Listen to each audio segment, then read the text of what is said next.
বিকেলে জলখাবারে খাচ্ছি ধোকলা। এটা বানাইনি, এটা মিষ্টির দোকান থেকে নিয়ে এসেছি।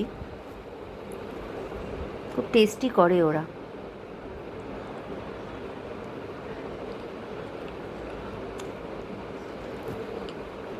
এটাই আমার আজকে বিকেলের জলখাবার, ধোকলা। এটা দিয়েছিল গ্রিন চাটনি, আবার একটা সুইট চাটনি। আমি একসাথে মিক্স করে নিয়েছি।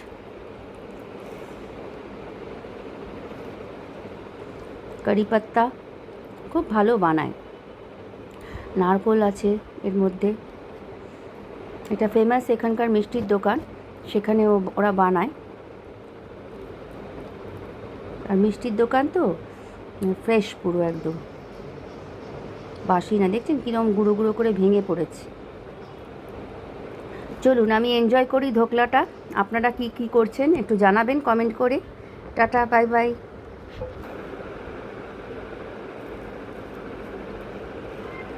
এটা বোধহয় পুদিনা আর ইয়ের চাটনি, ধনে পাতা। এই যে ধনে পাতার চাটনি হবে, আর একটা তো সুইট চাটনি।